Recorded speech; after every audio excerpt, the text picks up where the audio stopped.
ओम शांति प्रातः मुरली। ओम शांति बाप दादा 13/9/2024 के परमात्मा मधुर महाभाग। मीठे बच्चे, तुम सर्व आत्माओं को कर्म बंधन से सेल्वेज करने वाले सेल्वेशन आर्मी हो।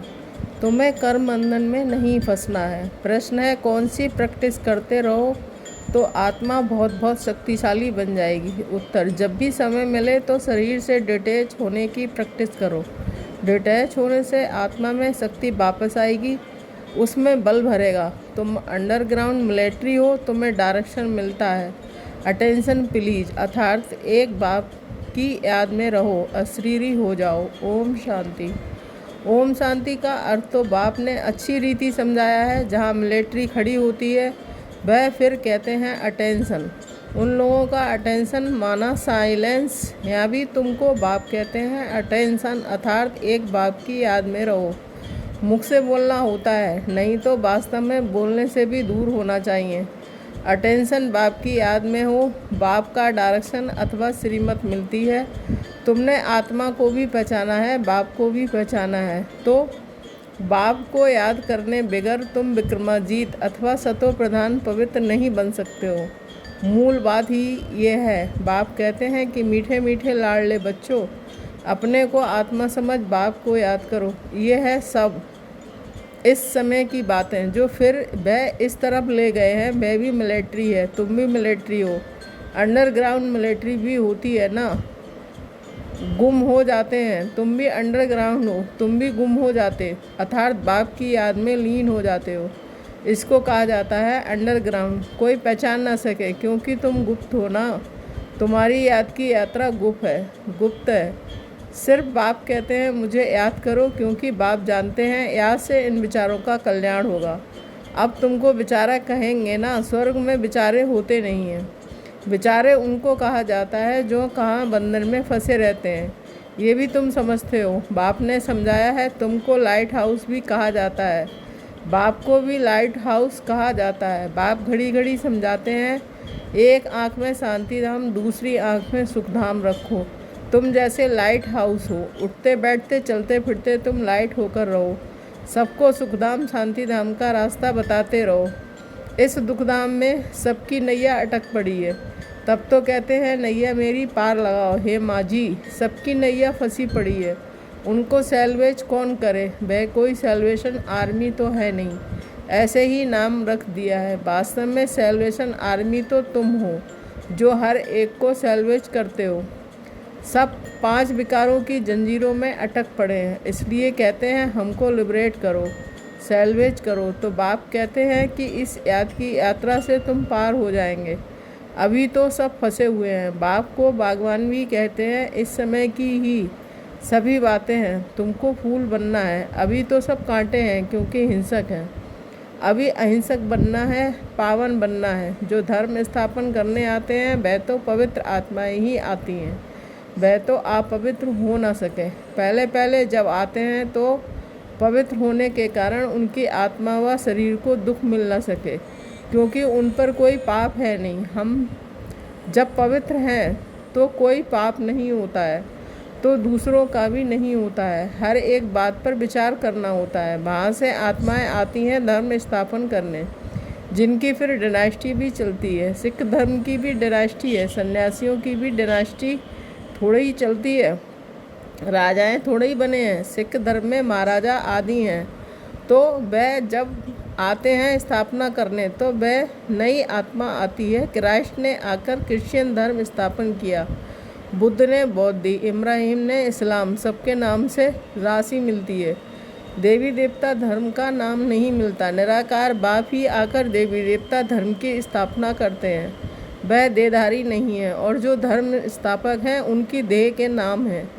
ये तो देहधारी नहीं, डायनेस्टी नई दुनिया में चलती है। तो बाप कहते हैं बच्चे, अपने को रूहानी मिलिट्री ज़रूर समझो। उन मिलिट्री आदि के कमांडर आदि आते हैं, कहते हैं अटेंशन, तो झट खड़े हो जाते हैं। अब वह तो हर एक अपने अपने गुरु को याद करेंगे या शांत में रहेंगे, परंतु वह झूठी शांति हो जाती है। तुम जानते हो हम आत्मा हैं, हमारा धर्म ही शांत है, फिर याद किसको करना है। अभी तुमको ज्ञान मिलता है, ज्ञान सहित याद में रहने से पाप कटते हैं। ये ज्ञान और कोई को नहीं है। मनुष्य थोड़ा ही समझते हैं। हम आत्मा शांत स्वरूप है, हमको शरीर से डिटैच हो बैठना है। यहाँ तुमको वह बल मिलता है जिससे तुम अपने को आत्मा समझ बाप की याद में बैठ सकते हो। बाप समझाते हैं अपने को आत्मा समझ डिटैच होकर बैठो। तुम जानते हो हम आत्माओं को अब वापस जाना है। हम वहाँ के रहने वाले हैं। इतने दिन घर भूल गए थे और कोई थोड़े ही समझते हैं हमको घर जाना है। पतित आत्मा तो वापस जा ना सके, ना कोई ऐसा समझाने वाला है कि किसको याद करो। बाप समझाते हैं याद एक को ही करना है और कोई को याद करने से क्या फ़ायदा। समझो भक्ति मार्ग में शिव शिव कहते रहते हैं, मालूम तो किसको है नहीं कि किससे क्या होगा। शिव को याद करने से पाप कटेंगे ये किसको भी पता नहीं है। आवाज़ सुनाई देगा सो तो ज़रूर आवाज़ होगा। इन सब बातों से कोई फ़ायदा नहीं है। बाबा तो इन सब गुरुओं से अनुभवी है। बाप ने कहा ना है अर्जुन, इन सबको छोड़ो, सतगुरु मिला है तो इन सब की दरकार नहीं। सतगुरु तारता है। बाप कहते हैं मैं तुम्हें आसुरी संसार से पार ले जाता हूँ, विषय सागर से पार जाना है। ये सब बातें समझाने की हैं। माँझी तो वैसे नाव चलाने वाला होता है, परंतु समझाने के लिए ये नाम पड़ गए हैं। उनको कहा जाता है प्राणेश्वर बाबा, अर्थात प्राणों का दान देने वाले बाबा। वह अमर बना देते हैं। प्राण आत्मा को कहा जाता है। आत्मा निकल जाती है तो कहते हैं प्राण निकल गए, फिर शरीर को रखने भी नहीं देते हैं। आत्मा है तो शरीर भी तंदुरुस्त है। आत्मा बिगड़ तो शरीर में ही बास हो जाती है, फिर उनको रख करके क्या करेंगे। जानवर भी ऐसा नहीं करेंगे। सिर्फ एक बंदर है, उनका बच्चा मर जाता है तो बास होती है, तो भी उस मुर्दे को छोड़ेंगे नहीं, लटकाए रहेंगे। वह तो जानवर है। तुम तो मनुष्य हो ना, शरीर छोड़ा तो कहेंगे जल्दी उनको बाहर निकालो। मनुष्य कहेंगे स्वर्ग पधारा। जब मुर्दे को उठाते हैं तो पहले पैर शमशान की तरफ करते हैं, फिर जब वहाँ अंदर घुसते हैं पूजा आदि कर समझते हैं कि अभी ये स्वर्ग जा रहा है, तो उसे फिराकर मुंह शमशान की तरफ कर देते हैं। तुमने श्री कृष्ण को भी एक्यूरेट दिखाया है, नरक को लात मार रहा है। श्री कृष्ण का ये शरीर तो नहीं है, उनका नाम रूप तो बदलता है। कितनी बातें बाप समझाकर फिर कहते हैं मन मनाओ। यहाँ आकर जब बैठते हो तो अटेंशन बुद्धि बाप में लगी रहे। तुम्हारा ये अटेंशन फॉर एवर सदा के लिए है। जब तक जीना है बाप को याद करना है। याद से ही जन्म जन्मांतर के पाप कटते हैं। याद ही नहीं करेंगे तो पाप भी नहीं कटेंगे। बाप को याद करना है। याद में आंखें कभी बंद नहीं करनी है। सन्यासी लोग आंखें बंद कर बैठते हैं, कोई तो स्त्री का मुंह नहीं देखते हैं, पट्टी बांधकर बैठते हैं। तुम जब यहाँ बैठते हो तो रचता और रचना के आदि मध्य अंत का सुदर्शन चक्र फिराना चाहिए। तुम लाइट हाउस हो ना, ये है दुखधाम। एक आँख में दुखधाम, दूसरी आँख में सुखधाम। उठते बैठते अपने को लाइट हाउस समझो। बाबा भिन्न भिन्न नमूने से बताते हैं कि तुम अपनी भी लाइट संभाल करते हो। लाइट हाउस बनने से अपना कल्याण करते हो। बाप को याद जरूर करना है। जब कोई रास्ते में मिले तो उनको बताना है। पहचान वाले भी बहुत मिलते हैं, वह तो एक दो को राम राम करते हैं। उनको बोलो आपको पता है ये दुखधाम है, वह है शांतिधाम और सुखधाम। आप शांतिधाम सुखधाम में चलना चाहते हो। ये त्रिचित्र किसको समझाना तो बहुत सहज है। आपको इशारा देते हैं, लाइट हाउस भी इशारा देता है। ये नैया है जो रावण की जेल में लटक पड़ी है। मनुष्य को सैल्वेज कर नहीं सकते। वह तो सब है आर्टिफिशियल हद की बातें। यह है बेहद की बात। सोशल सोसाइटी की सेवा भी वह नहीं है। वास्तव में सच्ची सेवा ये है, सभी का बेड़ा पार करना तुम्हारी बुद्धि में है। मनुष्यों की क्या सर्विस करें। पहले तो कहना है तुम गुरु करते हो मुक्ति धाम में जाने के लिए, बाप से मिलने के लिए, परंतु कोई मिलता नहीं है। मिलने का रास्ता बाप ही बतलाते हैं। वह समझते हैं ये शास्त्र आदि पढ़ने से भगवान मिलता है, दिलासे पर रहने से फिर आखिर कोई ना कोई रूप में मिलेगा। कब मिलेगा ये बाप ने तुमको सब कुछ समझाया है। तुमने चित्र में दिखाया है। एक को याद करना है। जो भी धर्म स्थापक हैं वह भी ऐसा इशारा देते हैं, क्योंकि तुमने शिक्षा दी है तो वह भी ऐसे सारे देते हैं। साहिब को जपो, वह बाप है सतगुरु। बाकी तो अनेक प्रकार की शिक्षाएं देने वाले हैं, उनको कहा जाता है गुरु। अशरीरी बनने की शिक्षा कोई जानते नहीं। तुम कहते हो शिव बाबा को याद करो, तो वो लोग शिव के मंदिर में जाते हैं तो हमेशा शिव को बाबा कहने की आदत पड़ी हुई है, और किसको बाबा नहीं कहते हैं। परंतु वह निराकार तो नहीं है, शरीरधारी है। शिव तो है निराकार सच्चा बाबा, वह तो सबका बाबा हुआ। सब आत्माएं अशरीरी हैं।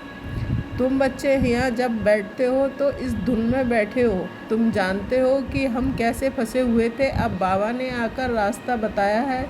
बाकी सब फंसे हुए हैं, छूटते नहीं हैं। सजाए खाकर फिर सब छूट जाएंगे। तुम बच्चों को समझाते रहते हैं, मोचरा खाकर थोड़ा ही मानी रोटी लेनी है। मोचरा बहुत खाते हैं तो पद भ्रष्ट हो जाता है, मानी रोटी कम मिलती है। थोड़ा मोचरा सजा तो मानी अच्छी मिलेगी। यह है कांटों का जंगल, सब एक दो को कांटा लगाते रहते हैं। स्वर्ग को कहा जाता है गार्डन ऑफ अल्लाह। क्रिश्चियन लोग भी कहते हैं पैराडाइज था। कोई समय साक्षात्कार भी कर सकते हैं। हो सकता है यहाँ के धर्म वाला हो जो फिर अपने धर्म में आ सकते हैं। बाकी सिर्फ देखा तो इसमें क्या हुआ, देखने से कोई जा नहीं सकते। जबकि बाप को पहचाने और नॉलेज ले, सब तो आ ना सके। देवताएं तो वहाँ बहुत थोड़े होते हैं। अभी इतने हिंदू हैं, असल में देवताएं थे ना, परंतु वह थे पावन। ये हैं पतित। पतित को देवता कहना शोभेगा नहीं। ये एक ही धर्म है जिसे धर्म भ्रष्ट कर्म भ्रष्ट कहा जाता है। आदि सनातन हिंदू धर्म कह देते हैं, देवता धर्म का कॉलम ही नहीं रखते। तुम बच्चों का मोस्ट बिलीवेड बाप है जो तुमको क्या से क्या बना देते हैं। तुम समझा सकते हो कि बाप कैसे आते हैं, जबकि देवताओं के पैर भी पुरानी तमो प्रधान सृष्टि पर नहीं आते, तो फिर बाप कैसे आएंगे। बाप तो है निराकार। तुमको तो अपना पाँव है नहीं, इसलिए इनमें प्रवेश करते हैं। अब तुम बच्चे ईश्वरीय दुनिया में बैठे हो, वह सब है आसुरी दुनिया।